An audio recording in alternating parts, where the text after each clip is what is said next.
Hi everyone, Steve here and welcome back to another video. So I got my Nokia C10 delivered a few days ago, and since then and up until now, this device has been a bunch of mixed feelings to me. You get only a gig of RAM, the rear panel is removable, and not just that, the battery is removable as well. And on top of that, the phone only have 2G or 3G network, and 4G LTE network is not supported. So why the Nokia C10 in 2021? Primary reason is cost effectiveness. Let's face the truth, the C10 is not just for everyone. It is targeted at folks who are willing to accept some sacrifice in favor of affordability. But even at that, the phone still have some few things going for it, which I will mention in the course of this video.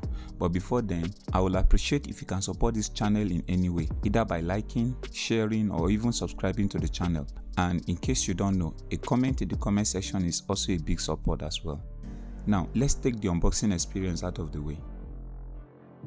The first thing you'll see when you open the box is the C10, and because there's no battery inside, you'll find the device very light, but you won't be able to put it on, so let's put it aside for now.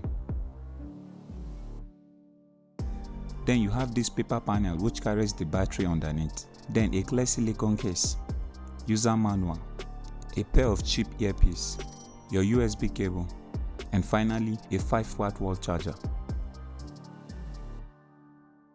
Now, as for pricing, the Nokia C10 costs $85 or around 35,000 naira in Nigeria when this video was recorded. And at this price, you are getting a smartphone with a 6.52 inches display, UNISOC SC7731E quad-core CPU, 1GB of RAM and 32GB internal storage, a 5-megapixel front and rear camera with an LED flash on both sides, Google Android 10 Go edition, and a removable 3000 mAh battery.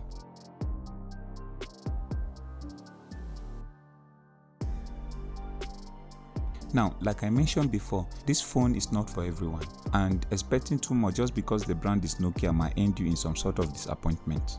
Now, affordable smartphone is all about keeping costs low, and to achieve this, Nokia had to cut back in some areas. To begin with, I can say I like the simplicity of the design on the Nokia C10. Nokia seems to be saying cheap fashion does not always mean old fashion, at least externally. And if not for those thick bezels on the front, nothing makes the C10 not to look like the more expensive Nokia 1.4.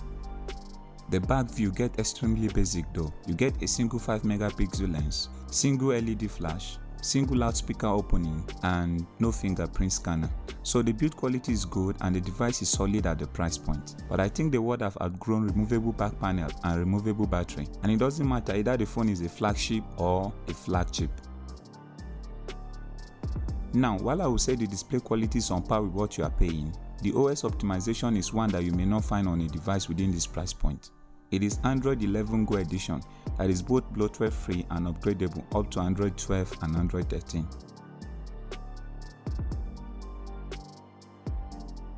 The cameras are certainly not the best I've seen at this price point. It is a 5-megapixel lens on both front and back, but the good news is they both get the job done in good lighting. Camera should certainly be the last reason anyone will be buying the Nokia C10.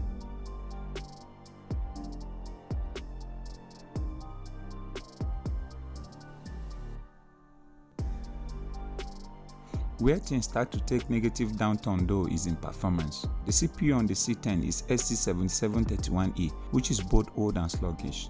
On top of that, our review unit has only 1GB of RAM, and the CPU itself does not support 4G LTE network, which limits browsing speed greatly. And to add pain upon injury, the C10 is only giving 3000 mAh battery, which is just not enough for the larger 6.5 inches HD Plus display. So again, affordable smartphone is all about keeping costs low, and every OEM takes different roads to achieving this. It is just so unfortunate that camera, performance, and battery is the most affected areas on the C10. But even at that, if budget is a constraint and you love big screen and can do without 4G, or say the possibility of future Android update is of any importance to you, then go with the C10. On the other hand, you might want to look elsewhere. HMD Global have been consistently pushing mid-range and entry-level smartphone, which is a good one. But is a 3G only smartphone in 2021 the right direction for Nokia? I'd love to hear what you think in the comment section below. And if this video is of any value to you, again, please show your support for the channel by hitting the subscription button below. And I will see you when I see you in the next one.